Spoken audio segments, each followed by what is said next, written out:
Hello, everybody, and welcome to my channel. Hope you guys are having a great day today. Hope you guys are doing well. Uh, Things are moving along as they should be.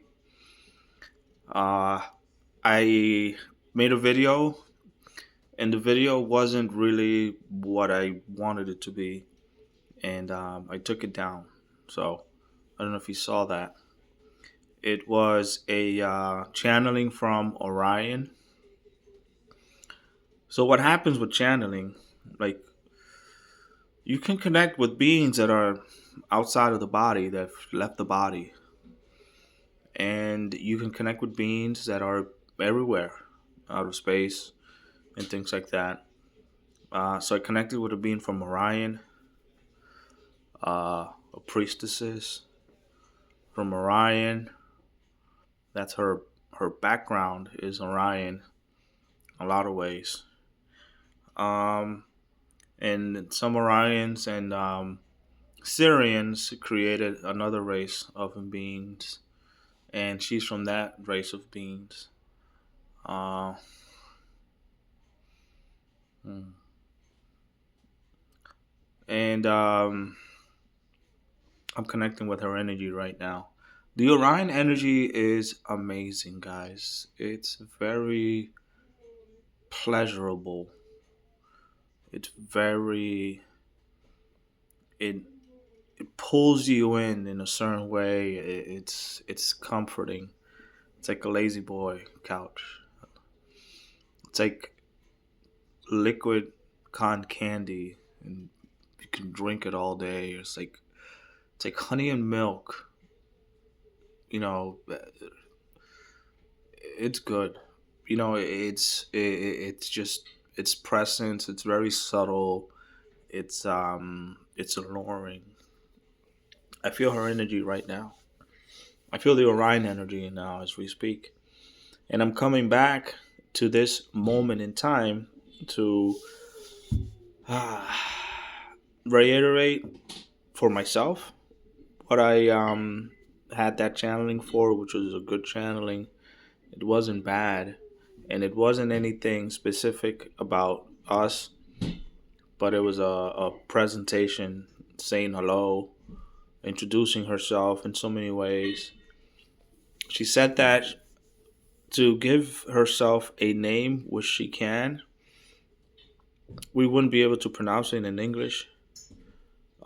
She could choose like a name for us to call her by, like Chloe or Charlotte or something like that. We could do that. She can choose to do that. Chloe sounds like the name she wants to choose for herself. So she's in Orion, right? She's far away from us, and I think everybody knows the time when, but they're coming in a ship to the planet. All right, when they come in, they're going to pick up the reptilians that are left here, and they're going to carry them away from the planet, and then it'll just be a lot easier for humanity to advance because it's more than just any big obstacle. It's a presence that's not needed here. Pleiadians are mostly on this planet because it's just too many reptilians too close to Pleiades' backyard. It's too close. It's not where they want them, so they have to make sure they're here on the planet and keep track of what's going on. Right? There's still a lot out there, okay? And they're going to be moved away, um, you know, when the time is right, back to somewhere wherever they might need to go, right? Why does this happen all of a sudden? It seems like since a few channelings ago, um, there was a presence that was announced, right? And an introduction of a hierarchy on planet Earth that is non-human and has taken the claim and the stake of who is in charge of the planet. Um, I'm trying to put this in so many words so that nobody thinks that I'm thinking about like you know extraterrestrials run the planet, right? There's a hierarchy of intergalactic beings that are here now, and they're going to take control, and they're going to take the reptilians away, or they're going to be establishment of a like a monarchy kind of hierarchy with the king and a queen and subservient people and things like that. No, that's not what I'm trying to say. They're going to come in and remove the reptilian presence so that then humanity itself can come up from the the place it's been for so long, right? So much time that it's been there. And it matters because you can feel that the energy's coming up and everybody feels that. The, your regular, you know, neighbor, your mom or your dad, they're looking at the situation and they're panicking. Now the people in the planet that have uh, a connection with their higher self can perceive this very differently and look at things positively. Others look at major events that we had recently and panic in that way.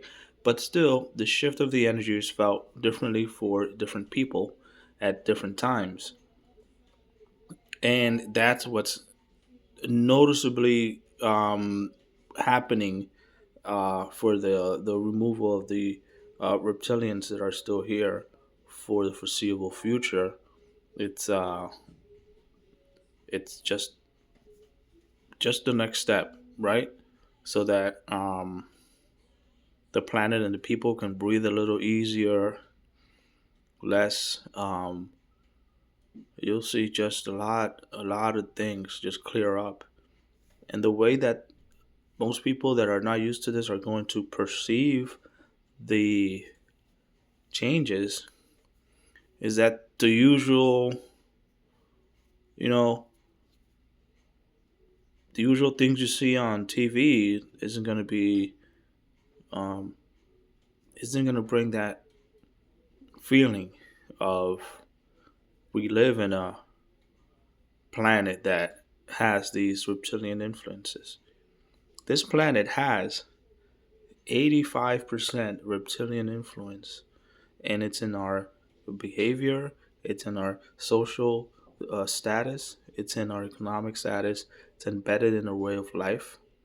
And it just so happens that it's not necessarily the only thing that we can do or the only way that we can operate. Just so happens that this is just the very last phase, the last section, foreseeably, where the reptilians have embedded themselves in our culture to change the culture. And that's the only thing that any one of us could remember for the past 800 years.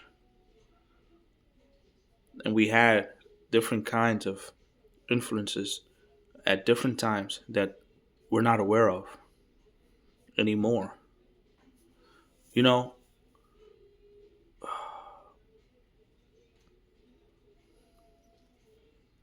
it's just what's what's been prevalent and what needs to be undone.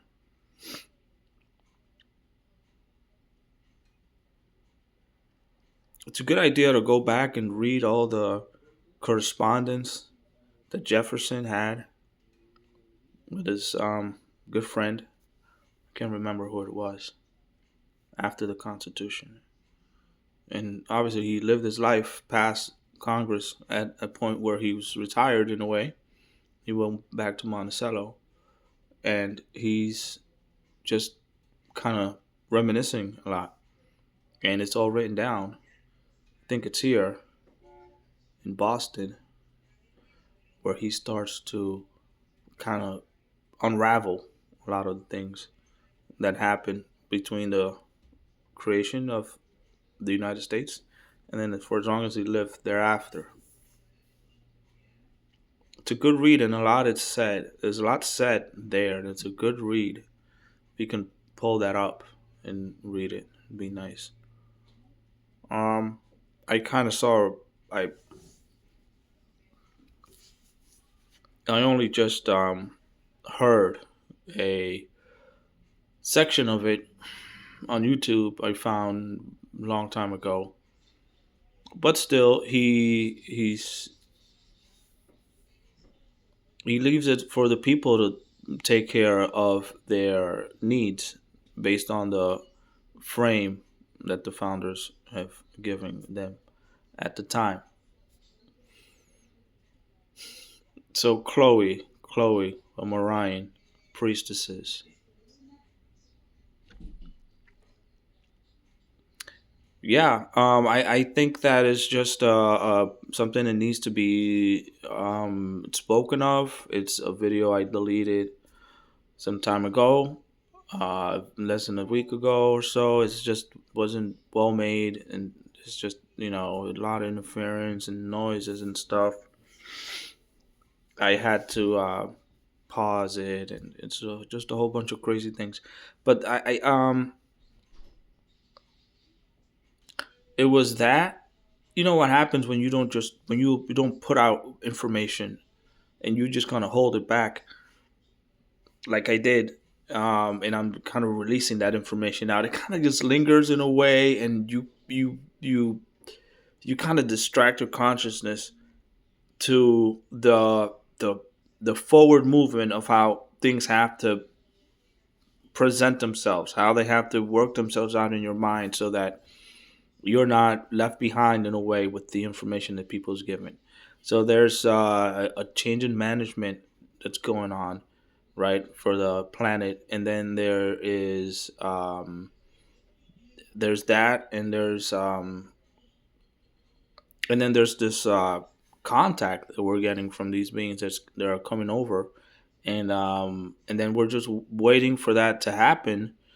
I think I'll update you then when it does happen to be here. I can't say how long it takes to arrive from Orion out here, but it could be a couple of years before they even reach Earth.